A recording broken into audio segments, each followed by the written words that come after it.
నమస్తే, welcome to business weekend.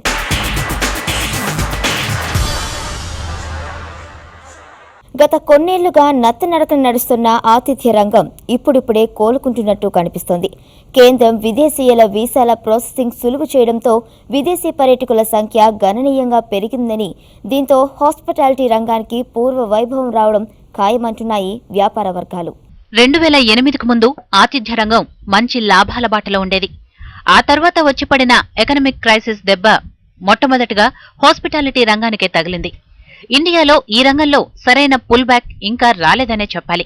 అయితే కేంద్రంలో కొత్త ప్రభుత్వం కొలువుదీరటం, విదేశీ పర్యాటకులకు వీసా ప్రాసెసింగ్ ఈజీ చేయడంతో ఇప్పుడిప్పుడే ఆతిథ్య రంగంలో కదలిక మొదలైనట్లనిపిస్తోంది. గత ఏడాది 4 స్టార్, 5 స్టార్ హోటల్స్ ఆక్యుపెన్సీ సగటున 55% ఉండగా 3 స్టార్, 2 స్టార్ రేటింగ్ 60% ఉందని south India hotels and restaurants association అధ్యక్షులు శ్యామరాజు అంటున్నారు. ఒక hotel restaurant 1 crore rupees invest చేసి రెస్టారెంట్ చేస్తే మేము 100 మెంబర్స్కి ఎంప్లాయ్మెంట్ ఇస్తాం. Again the biggest foreign exchange earn is hotel industry now. All any foreigner comes they are paying only dollars. That is also exchange to our country కదా. ఫ్యూచర్కి development ఎక్కడ చేయాలా, yeah స్టేట్లో చేయాలా. ఇప్పుడు ఆంధ్ర, తెలంగాణ కొత్తగా అయింది. ఇప్పుడు తెలంగాణలో ఏమైనా ఆపర్చునిటీస్ ఉందా మా హోటలియర్స్కి, లేదు తెలంగాణలో ఉందా, ఆంధ్రాలో ఉందని మేము సర్వే చేసి lot of hoteliers they want invest money in the both the states. ఈ వీసా చేసినారు. ఇప్పుడు ఇప్పుడు మనం మొదలు అప్లై చేసి తీసుకోవాల్సిన లేదు, యాజ్ అరైవల్ వీసా చేసినారు. ఇప్పుడు దానికోసం లాట్ ఆఫ్ టూరిస్టులు వస్తున్నారు ఇండియాకి, ఎస్పెషలీ సౌత్కి. డెఫినెట్గా మనకి హైదరాబాద్, బెంగళూరు, కొచ్చిన్, మదురై, దీనికంతా all places they are visiting. That's why naturally the tourism also develop అయింది. ఇక హైదరాబాద్ విషయానికొస్తే సుమారు 10,000 పైగా హోటల్ రూమ్స్ ఇక్కడ అతిథులకు ఆహ్వానం పలుకుతున్నాయి. గత కొన్నేళ్లుగా ఆక్యుపెన్సీ రేటు పెంచేందుకు హోటల్స్ అసోసియేషన్ నానా తంటాలు పడుతూనే ఉంది. ఉపాధి కల్పనలో అగ్రికల్చర్ సెక్టర్ తర్వాత స్థానంలో ఉన్న ఆతిథ్య రంగం ప్రభుత్వ ప్రోత్సాహం కోసం ఎదురుచూస్తోంది. ఇటు కొత్తగా ఏర్పడిన తెలంగాణ, ఆంధ్రప్రదేశ్ రాష్ట్రాల్లో కూడా హాస్పిటాలిటీ సెక్టార్ను గాడిన పెట్టేందుకు South India hotels and restaurants association SIHRA Hyderabad లో జూలై 2 నుంచి 4 వరకు సిహ్రా కన్వెన్షన్ నిర్వహించనుందని ఆర్గనైజింగ్ కమిటీ ప్రతినిధులు డివిఎస్ సోమరాజు తెలిపారు. గవర్నమెంట్ ఆర్గనైజేషన్స్కి, హోటలియర్స్కి మనం ఒక బ్రిడ్జ్ క్రియేట్ చేస్తున్నాం అన్నమాట అండి. ఈ బ్రిడ్జ్ క్రియేట్ చేయడంలో ఎప్పుడైతే కొత్త స్టేట్ ఫామ్ అయినప్పుడు అన్నీ కొత్తవి వస్తాయండి. మళ్ళీ ఈ కన్వెన్షన్ ఇక్కడ పెట్టడం వల్ల ఒకటి ఇన్వెస్ట్మెంట్ ఆపర్చునిటీస్ వేరే హోటలియర్స్కి చూపించటం, అండ్ 2 హోటలియర్స్ అందరికీ కొత్త ట్రెండ్స్లో ఎలా అవుతుంది, హెచ్ఆర్లో కొత్త ట్రెండ్స్ ఎలా వస్తున్నాయి, ఎఫ్ఎన్బిలో కొత్త ట్రెండ్స్ ఎలా వస్తున్నాయి, అలాగే రూమ్ రిజర్వేషన్లో ఆన్లైన్ ఎలాగ టేక్ ఓవర్ చేస్తుంది, వీటన్నిటినీ దృష్టిలో పెట్టుకొని ఈ అవేర్నెస్, హోటలియర్స్కి అవేర్నెస్ తెలియజేయటం అనమాట. హోటల్ రంగంలో కొత్త ఒరవడిని తీసుకొచ్చి వినియోగదారులకు నాణ్యమైన ఆహారాన్ని అందించి విదేశీయులను ఆకట్టుకుంటే ఆతిథ్య రంగానికి పూర్వ వైభవం ఖాయమంటున్నారు నిపుణులు. సెల్ ఫోన్లలో ఫేస్బుక్, వాట్సాప్లు వాడడం మొదలుపెట్టిన దగ్గర నుంచి బ్యాటరీ సామర్థ్యం సరిపోవడం లేదని సెల్కాన్ మొబైల్ చైర్మన్ గురు అన్నారు. ఈ సమస్య పరిష్కారం కోసమే సెల్కాన్ Q5 సిరీస్లో అతి తక్కువ ధరకే మొబైల్ను ప్రవేశపెట్టిందని, 5000 mAh బ్యాటరీ దీని ప్రత్యేకతని ఆయన వెల్లడించారు. ఒకసారి ఛార్జింగ్ చేస్తే 24 గంటల పాటు మాట్లాడుకోవచ్చని, ఈ ఫోన్ ధర 5,222 రూపాయలుగా ఉందని గురు చెప్పారు. 5-inch phone 5000 mAh బ్యాటరీతో 5K power product launch చేయడం జరుగుతుంది ఇక్కడ ఈరోజు. ఇప్పటి వరకు ఇండియాలో 10,000 రూపీస్లో ఎలాంటి ఫోన్ రాలేదు. మనం అలాంటి ఫోన్ 5,222కి లాంచ్ చేసాం. 5,000 ప్రైస్ బ్రాండ్లో విత్ క్వాడ్ ఫీచర్తో ఇచ్చాం ఫోన్ని. ఆంధ్రప్రదేశ్ ప్రభుత్వం స్టార్టప్స్ను ప్రోత్సహించేందుకు త్వరలోనే కొత్త విధానాన్ని ప్రకటించబోతున్నట్టు ఆ రాష్ట్ర ఐటీ సలహాదారు జె సత్యనారాయణ చెప్పారు. స్టార్టప్ కంపెనీలను ప్రోత్సహించేందుకు ప్రకటించిన 100 కోట్ల రూపాయల ప్రత్యేక నిధి విధి విధానాలను సైతం ఖరారు చేసినట్టు ఆయన వెల్లడించారు. విశాఖ, కాకినాడలో స్టార్టప్ల కోసం ప్రత్యేకంగా ఏర్పాటు చేసిన ఇంక్యుబేషన్ కేంద్రాల్లో ఇప్పటికే 107 స్టార్టప్ కంపెనీలు పనిచేస్తున్నాయని ఆయన తెలిపారు.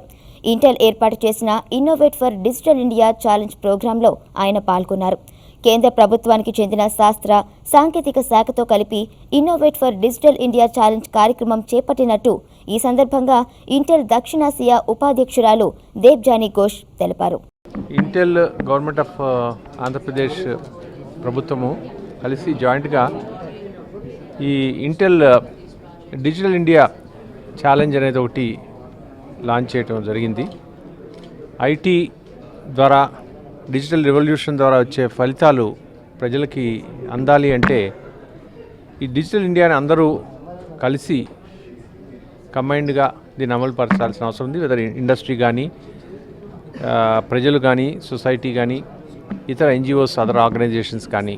వోటర్ హెల్త్ ఇండియా WHINతో ఒప్పందం కుదుర్చుకున్నట్టు వోడాఫోన్ ఇండియా ప్రకటించింది.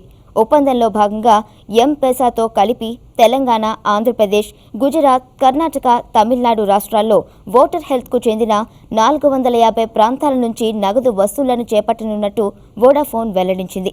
నగదు వసూలు అనంతరం ఓటర్ హెల్త్ సెంటర్ ఆపరేటర్ మొబైల్కు M-Pesa బ్యాలెన్స్ను లోడ్ చేసి నగదును బదిలీ చేయనున్నట్టు వోడాఫోన్ అధికార వర్గాలు తెలిపాయి. We are hoping that this will become a larger business as also an enabler for people who are supplying businesses in the rural part of Andhra and Telangana. Also with 1 lakh strong customer base in Andhra Pradesh and Telangana which is using M-Pesa, we are enabling them to use more and more facilities and services which can be transacted via M-Pesa. Through M-Pesa you can transfer money to other people, you can use it for payment of utilities. We have tied up with most of the electricity boards in both the states, so the payment of that is a possibility via the M-Pesa system. Smart ఫోన్లో youth WhatsApp chat చేస్తూ enjoy చేస్తున్నారు. అదే కేవలం shopping కోసం chatting app అందుబాటులోకి తెస్తే ఎలా ఉంటుంది అనే ఆలోచన నుంచి పుట్టిందే విజిల్ యాప్. ఈ ప్రత్యేక చాట్ కామర్స్ యాప్ను హైదరాబాద్కు చెందిన డాక్టర్ హరి చావా రూపొందించారు. ఈ యాప్ ద్వారా మీ చుట్టుపక్కల 3 కిలోమీటర్ల దూరంలో ఉన్న షాపులను కొనుగోలు చేయాల్సిన వస్తువులను నేరుగా ఆర్డర్లు ఇవ్వచ్చు. ఈ యాప్ను ఇప్పటి వరకు 3,000 మంది వినియోగిస్తున్నారని, వచ్చే 3 నెలల్లో యూజర్ల సంఖ్య 20,000కు చేర్చాలన్న లక్ష్యంతో ఉన్నట్టు విజిల్ CEO హరి చావా తెలిపారు. ఒక వాట్సాప్ లాంటి అప్లికేషన్ విజిల్, ఎక్కడ మీకు వెండర్స్ అందరూ లిస్ట్ అయి ఉంటారు. వాళ్ళ పేరు మీద జస్ట్ ట్యాప్ చేసి మీకు కావాల్సింది చాట్ ద్వారా తెలియచేసుకోవచ్చు. ఎవరు అడిగిన క్వశ్చన్కైనా లేదు ఆర్డర్కైనా కానీ 60 సెకండ్స్ లోపల రెస్పాన్స్ వస్తుంది. అండ్ మీ ఆర్డర్స్ని కన్ఫర్మ్ చేసి వాటిని ఒక 45 మినిట్స్ రెగ్యులర్ డ్యూరేషన్లో డెలివరీ చేయడానికి కూడా మాకు డెలివరీ టీంతో సహా ఉన్నాం. మేము ప్రస్తుతం హైదరాబాద్లోనే ఉంది. సెప్టెంబర్ నుంచి బెంగళూరు, న్యూఢిల్లీ అండ్ ముంబైకి కూడా ఎక్స్పాండ్ చేయడానికి ప్రిపేర్ అవుతున్నాము. హైదరాబాద్లో కార్ల విక్రయాలు టాప్ గేర్లో దూసుకుపోతున్నాయని నిసాన్ మోటార్స్ ప్రకటించింది. త్వరలోనే దేశీయ కార్ల మార్కెట్లో తెలంగాణ రాష్ట్రం మార్కెట్ అగ్రగామిగా నిలుస్తుందని Nissan Motors India MD Arun Malhotra అన్నారు. హైదరాబాద్లో కంపెనీ 5వ డీలర్షిప్ను గచ్చిబౌలిలో ఆయన ప్రారంభించారు. ఈ సందర్భంగా వచ్చే దీపావళి నాటికి చిన్న కారును దేశీయ మార్కెట్లోకి విడుదల చేయనున్నట్టు చెప్పారు. దేశంలో తమకు ఇది 194 డీలర్షిప్ అని, వచ్చే 3 ఏళ్లలో 300 డీలర్షిప్లను ఏర్పాటు చేయాలనే లక్ష్యంతో ఉన్నట్టు ఆయన వెల్లడించారు. గతేడాది దేశీయ మార్కెట్లో సుమారు 50,000 కార్లను విక్రయించామని, ఇందులో తెలంగాణ వాటా 7 నుంచి 8% అని చెప్పారు. We have grown last year. Our growth rate was 25%, and although the industry grew 2%, we are still small volumes.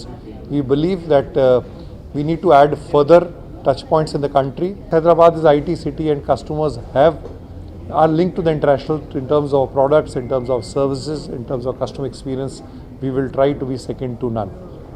Also, I think one major landmark we achieved was we covered the landmark figure of 500,000 or 5 lakh vehicles exported from India. So this was a big point. And also the one good news for us is, and it gives us a lot of confidence, is the largest exported car from India last year was the Nissan Micra. Business వీకెండ్లో ఇప్పుడు small break తీసుకుందాం.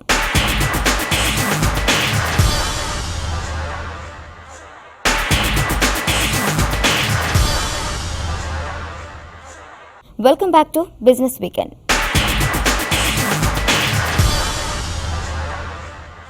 German luxury కార్ల దిగ్గజం ఆడి హైదరాబాద్ మార్కెట్లోకి sports utility vehicle Q3ని విడుదల చేసింది. 3 వేరియంట్లలో లభించనున్న ఆడి Q3 Hyderabad X షోరూంలో 29.74 లక్షల రూపాయల నుంచి 36.24 లక్షల రూపాయల ధరల్లో శ్రేణుల్లో అందుబాటులో ఉందని company managing director Rajiv Sanghi తెలిపారు. గత ఏడాది హైదరాబాద్ మార్కెట్లో 454 కార్లను విక్రయించామని, ఈ ఆర్థిక సంవత్సరం ఇప్పటి వరకు 140 వెహికల్స్ను విక్రయించి తొలి త్రైమాసికంలో లగ్జరీ సెగ్మెంట్స్లో నెంబర్ 1 స్థానంలో నిలిచినట్టు సంఘవి వెల్లడించారు. ఓవరాల్గా హైదరాబాద్ మార్కెట్లో ఇప్పటి వరకు 2000 కార్లను విక్రయించామని, ఇదే జోరును భవిష్యత్తులోనూ కొనసాగిస్తామని ఆయన అంటున్నారు. The car pricing entry level pricing starts from 29,74,000 and goes up to 34,82,000 ex showroom and 36 lakhs to 49 lakhs on road. We have sold over 140 vehicles in the first quarter, Jan, Feb and March together, and we have grown by close to 30%, which is very, very healthy for our industry. And we have grown like 3% faster than the luxury car segment. మరిన్ని వార్తలను ఇప్పుడు చూద్దాం. Imaging solutions రంగంలో అగ్రగామి సంస్థ Rico India health care solutions లో integrated cloud పికాసోను ఆవిష్కరించింది. ఈ నూతన క్లౌడ్ సర్వీసుల ద్వారా వైద్య ప్రక్రియలను సులభతరం, వేగవంతం చేసేందుకు వీలవుతుందని రికో ఇండియా వెల్లడించింది. వ్యాపారాన్ని మరింత విస్తరించేందుకు వచ్చే 3 ఏళ్లలో దాదాపు 500 కోట్ల రూపాయలను ఇన్వెస్ట్ చేయనున్నట్లు 2017-18 ఆర్థిక సంవత్సరానికి 6,000 కోట్ల రూపాయల టర్నోవర్ సాధించే లక్ష్యంతో ఉన్నట్టు తెలిపింది. ఈ ఇయర్ రికో ఇండియా లిమిటెడ్ 1637 కోట్లు రెవెన్యూ ఆర్జించింది. అది 100%, 56% growth over the previous year. ఈ కంపెనీ 4 సంవత్సరాల క్రితం కేవలం 300 కోట్ల కంపెనీ ఈరోజు 4 సంవత్సరాల్లో కంటిన్యూగా 50+ గ్రోత్తో ఈరోజు 1637 కోట్లకు వెళ్ళింది. ఇదే ట్రెండ్ని కంటిన్యూ చేస్తూ 2018 మార్చి కల్లా 6,000 కోట్లు రీచ్ అవ్వడానికి ప్రయత్నిస్తుంది. ఈ వారం స్టాక్ మార్కెట్లు భారీగా లాభపడ్డాయి. వడ్డీ రేట్ల పెంపును యుఎస్ ఫెడరల్ రిజర్వ్ వాయిదా వేయడం మన మార్కెట్ల సెంటిమెంట్ను బలపరిచింది. దీంతో వారం మొత్తం మీద సెన్సెక్స్ 891 పాయింట్లు, నిఫ్టీ 242 పాయింట్లు లాభపడ్డాయి. ఇక ఈ వారం స్టాక్ మార్కెట్లపై విశ్లేషణ, అలాగే వచ్చే వారం ఏ స్టాక్స్ను కొనుగోలు చేయాలనే అంశంపై మార్కెట్ అనలిస్ట్ కుటుంబరావు గారి విశ్లేషణ ఇప్పుడు చూద్దాం. 2 వారాల నష్టాల తర్వాత గత వారం మార్కెట్స్ భారీగా లాభపడటం చూసాం. బీఎస్సీ సెన్సెక్స్ దాదాపు 890 పాయింట్లు, ఇటు ఎన్ఎస్సీ నిఫ్టీ కూడా దాదాపు 240 పాయింట్లు పెరిగినాయి. Small cap and mid cap ఇండిసెస్లో కూడా మంచి యాక్టివిటీ కనిపించింది. మార్కెట్ బ్రెడ్త్ కూడా బాగా ఇంప్రూవ్ అయింది. 6 కంటిన్యూస్ సెషన్స్గా మార్కెట్స్ పెరగటం కూడా మనం అబ్జర్వ్ చేసాం. ఓవరాల్గా మాత్రం ఇది ఒక రిలీఫ్ ర్యాలీ. అయితే Q1 ఫలితాలు ఏవైతే ఉన్నాయో అన్నమాట 2015-16 అంత ఆశాజనకంగా వస్తాయని చెప్పేసి ఎవరు అనుకోవట్లేదు.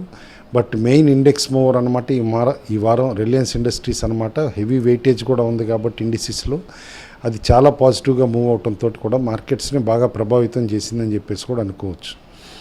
ఒక నెగిటివ్ ఫీచర్ ఏంటంటే మార్కెట్స్ ఇన్ని డేస్ కంటిన్యూస్గా పెరిగినా కూడా అనమాట ఎఫ్ఐఐ బయింగ్ ఇంట్రెస్ట్ రావట్లేదు పెద్దగా.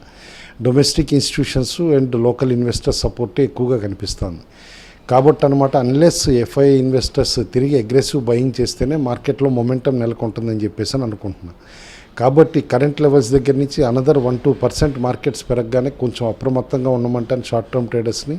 అక్కడ కాస్త ప్రాఫిట్స్ బుక్ చేసుకోవడం కూడా అడ్వైజబుల్. ఓవరాల్గా మార్కెట్స్ కొంచెం కన్సాలిడేషన్ మూడ్లోకి వెళ్ళొచ్చు అనమాట.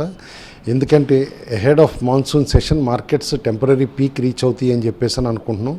ఎందుకంటే మాన్సూన్ సెషన్ పార్లమెంట్లో కూడా రీసెంట్లీ అయిన పొలిటికల్ డెవలప్మెంట్స్ తోటి ఆ నాయిస్ ఎక్కువ ఉంటుంది కాబట్టి బిల్స్ పాస్ అవుతాయి అనేది అనుమానమే టు స్టార్ట్ విత్ అనమాట. కాబట్టి ప్రాఫిట్స్ కూడా మాన్సూన్ సెషన్ స్టార్ట్ అయ్యే లోపలే కాస్త ప్రాఫిట్స్ కూడా బుక్ చేసుకోమని అడ్వైజ్ ఇస్తాను. టెక్నికల్లీ చూస్తే కనుక ఇండిసెస్ అనమాట బీఎస్సీ సెన్సెక్స్ అండ్ ఎన్ఎస్సీ నిఫ్టీని అనమాట స్ట్రాంగ్ పెర్ఫార్మెన్స్ చూపించినాయి గత వారం. సెన్సెక్స్ కనమాట కరెంట్ లెవెల్స్ దగ్గర నుంచి ఫర్దర్ మొమెంటం కనిపిస్తుంది. ఆన్ అప్ సైడ్ సెన్సెక్స్ 27,600 దగ్గర రెసిస్టెన్స్ ఎన్కౌంటర్ కావచ్చు. ఆ తర్వాత 27,850 దగ్గర కూడా రెసిస్టెన్స్ రావచ్చు. అదేవిధంగా నిఫ్టీకి అనమాట ఆన్ అప్ సైడ్ అనమాట స్ట్రాంగ్ రెసిస్టెన్స్ 8350 క్లోజర్ గాను, ఆ తర్వాత 8400 దగ్గరలోనూ రావచ్చు అని చెప్పేసి కూడా అనుకుంటున్నాం. ఆన్ డౌన్ సైడ్ మాత్రం క్లియర్లీ స్ట్రాంగ్ సపోర్ట్స్ బోత్ సెన్సెక్స్కి అండ్ నిఫ్టీకి అనమాట 27,000 అండ్ 8150 దగ్గర ఉన్నాయని చెప్పేసి అని అబ్జర్వ్ చేయొచ్చు. ఆ లెవెల్స్ కింద కపుల్ ఆఫ్ డేస్ క్లోజ్ అయితే కనుక తిరిగి షార్ట్ టర్మ్ డౌన్ ట్రెండ్ ట్రిజర్ అయ్యే పాసిబిలిటీ రూల్ అవుట్ చేయలేం. కాబట్టి స్టాప్ లాస్ మార్క్స్ అనమాట 27,000 Sensex or 8150 Nifty stop loss level కింద పెట్టుకోమని చెప్పేసి కూడా ట్రేడర్స్కి సజెస్ట్ చేస్తాం. కొన్ని stocks buy on decline suggest చేస్తున్నాం. ఆ స్టాక్స్ అనమాట first Reliance Industries, Bajaj auto, Bharti Airtel, doctor Reddy labs, M&M, TVS motor, NHPC. అదేవిధంగా కొన్ని స్టాక్స్ వీక్గా ఉన్నాయి, సెల్ ఆన్ ర్యాలీస్ అంటున్నాం. ఆ stocks Vedanta, JSPL, DLF, UPL, UBL, Godrej consumer, Adani enterprises, HDIL, DLF. Specific స్టాక్స్కి వస్తే 2 స్టాక్స్ రికమెండ్ చేస్తున్నాం అనమాట. 2 fundamentally sound stocks. First stock అనమాట ర్యాలీస్ ఇండియా లిమిటెడ్, టాటా గ్రూప్కి చెందిన కంపెనీ, క్రాప్ ప్రొటెక్షన్ కెమికల్స్ తయారు చేసే కంపెనీ అనమాట. బోత్ ఇన్సెక్టిసైడ్స్, హెర్బిసైడ్స్, ఫంగిసైడ్స్ తయారు చేస్తుంది కంపెనీ. సీడ్ ట్రీట్మెంట్ కెమికల్స్ కూడా అనమాట చేస్తుంది, ప్లస్ సీడ్స్ కూడా సప్లై చేస్తుంది అనమాట. స్ట్రాంగ్ ప్రోడక్ట్ బేస్ ఉంది, ప్లస్ కొత్త ప్రోడక్ట్ లాంచెస్ కూడా ఇప్పుడు రాబోతున్నాయి అనమాట. ఇంకా ప్లాంట్ గ్రోత్ న్యూట్రియంట్స్ కూడా అనమాట కంపెనీ బాగా ఎక్స్పాండ్ చేసుకోగలుగుతుంది. ఓవరాల్గా సబ్డ్యూడ్ పెర్ఫార్మెన్స్ ఉన్న గత 2 క్వార్టర్స్ అనమాట. కొత్త లాంచెస్ తోటి అనమాట నెక్స్ట్ ఫ్యూ క్వార్టర్స్ చాలా బాగుంటాయి అని చెప్పి కంపెనీ సోర్సెస్ చెప్తున్నాయి. కాబట్టి అండ్ స్టాక్ కూడా చాలా రోజుల నుంచి కన్సాలిడేట్ అయింది బిట్వీన్ 220 to 260 బ్యాండ్లోనమాట. కాబట్టి అట్ కరెంట్ లెవెల్స్ స్లోగా అక్యుములేట్ చేయమని చెప్తాను. మీడియం టర్మ్లో stock can easily give 70 to 80% returns. Second stock Petron engineering construction limited అనమాట. One of the big EPC players అనమాట. అంటే engineering, procurement and construction company. Designing of pressure vessels, heat exchangers, pipes, pools ఇవన్నీ కూడా company services provide చేస్తుంది. ఓవరాల్గా oil refineries, power plants, fertilisers వీటన్నిటికీ కూడా అనమాట EPC కాంట్రాక్టర్ అనమాట. And excellent turn around performance చూపించింది. And one of the few engineering and construction companies అనమాట. డెట్ కూడా తక్కువ ఉందన్నమాట కంపేర్ టు మిగతా మేజర్ ప్లేయర్స్. అందుకనే company once turn around performance చూపించగానే రిపీటెడ్గా బయింగ్ ఇంట్రెస్ట్ కూడా వస్తుంది.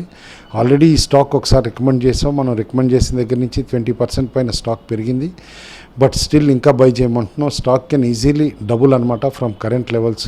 స్మాల్ స్టాక్స్లో కాస్త బయింగ్ ఇంట్రెస్ట్ వస్తుంది, లైక్ ప్రీమియర్ ఎక్స్ప్లోజివ్స్ కానీ, ఇటు అమర్ రాజా కానీ ఇలాంటి స్టాక్స్లో. ఇప్పుడు అమర్ రాజా F&Oలో కూడా ఉంది కాబట్టి బై చేయమంటాను. అదే ప్రీమియర్ ఎక్స్ప్లోజివ్స్లో ఎవ్రీ డిక్లైన్లో బయింగ్ వస్తుంది కాబట్టి అక్యుములేట్ చేయమని చెప్పేసి కూడా సజెస్ట్ చేస్తాను. ఇటు ప్రెషియస్ మెటల్స్కి వస్తే మాత్రం క్లియర్లీ రేంజ్ బౌండ్ వీక్గానే ఉన్నాయి. అయితే కొంచెం positive sentiment US fed decision తర్వాత వచ్చిందని చెప్పేసి అని అనుకోవచ్చు.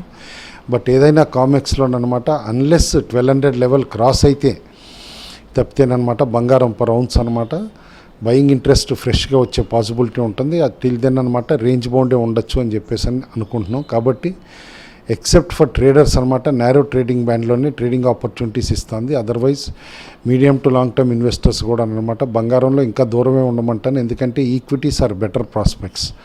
అయితే ఒక్కటి అబ్జర్వ్ చేయమంటాను, గ్రీస్ ఎట్లా ప్యాన్ అవుట్ అవుతుంది ప్రాబ్లం అనేది కూడా కేర్ఫుల్గా అబ్జర్వ్ చేయాలి. ఎందుకంటే గ్రీస్ యూరో యూనియన్ నుంచి బయటకు వచ్చేస్తుంది అని అంటే కనుక మార్కెట్స్ స్ట్రాంగ్గా రియాక్ట్ కావచ్చు. అప్పుడు బంగారం పెరిగే పాసిబిలిటీ కూడా కనిపిస్తుంది అనమాట బాగా. ఎందుకంటే గ్లోబల్లీ ఈక్విటీ టర్మాయిల్ కూడా రావచ్చు అనమాట ఆ టైం అప్పుడు. కాబట్టి తెర మీద గ్రీస్ ఇష్యూ తేలే వరకు కూడా కొంచెం అప్రమత్తంగా ఉండమంటాను, బోత్ ఈక్విటీస్ అండ్ ప్రెషియస్ మెటల్స్లో కూడా. ఇవి ఈ వారం బిజినెస్ వీకెండ్ విశేషాలు. వచ్చే వారం మరిన్ని బిజినెస్ వార్తలతో మళ్ళీ కలుద్దాం. Until then keep watching TV5.